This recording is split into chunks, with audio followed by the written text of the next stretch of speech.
और वह आराधनालय में फिर गया, और वहां एक मनुष्य था जिसका हाथ सूख गया था, और वे उस पर दोष लगाने के लिए उसकी घात में लगे हुए थे कि देखे वह सबत के दिन में उसे चंगा करता है कि नहीं।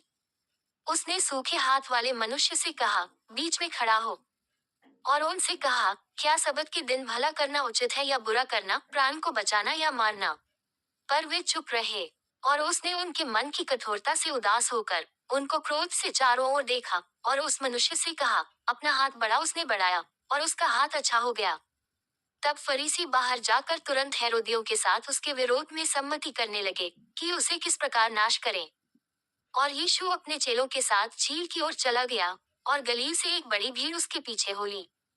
और यहूदिया और यरूशलेम और इदुमिया से और यरदन के पार और सूर और सैदा के आसपास से एक बड़ी भीड़ ये सुनकर कि वह कैसे अचम्भे के काम करता है, उसके पास आई। और उसने अपने चेलों से कहा, भीड़ के कारण एक छोटी नाव मेरे लिए तैयार रहे ताकि वे मुझे दबा न सके। क्योंकि उसने बहुतों को चंगा किया था, इसलिए जितने लोग रोग से ग्रसित थे उसे छूने के लिए उस पर गिरे पड़ते थे। और अशुद्ध आत्माएं भी जब उसे देखती थी तो उसके आगे गिर पड़ती थी, और चिल्लाकर कहती थी कि तू परमेश्वर का पुत्र है। और उसने उन्हें बहुत चिताया कि मुझे प्रकट न करना। फिर वह पहाड़ पर चढ़ गया, और जिन्हें वह चाहता था उन्हें अपने पास बुलाया, और वे उसके पास चले आए। तब उसने 12 पुरुषों को नियुक्त किया कि वे उसके साथ साथ रहें, और वह उन्हें भेजे कि प्रचार करें और दुष्टात्माओं के निकालने का अधिकार रखें। और वे ये हैं, शमौन जिसका नाम उसने पतरस रखा, और जब्दी का पुत्र याकूब, और याकूब का भाई यूहन्ना जिनका नाम उसने बोअनरगस अर्थात करजन के पुत्र रखा, और अंद्रियास और फिलिप्पुस और बर्तुले और मत्ती और थोमा और हल्फी का पुत्र याकूब और तद्दी और शमौन कनानी, और यहूदा इस्करियोती जिसने उसे पकड़वा भी दिया। और वह घर में आया, और ऐसी भीड़ इकट्ठी हो गई कि वे रोटी भी न खा सके। जब उसके कुटुंबियों ने ये सुना तो उसे पकड़ने के लिए निकले, क्योंकि कहते थे कि उसका चित ठिकाने नहीं है। और शास्त्री जो यरूशलेम से आए थे ये कहते थे कि उसमें शैतान है, और यह भी कि वह दुष्टात्माओं के सरदार की सहायता से दुष्टात्माओं को निकालता है।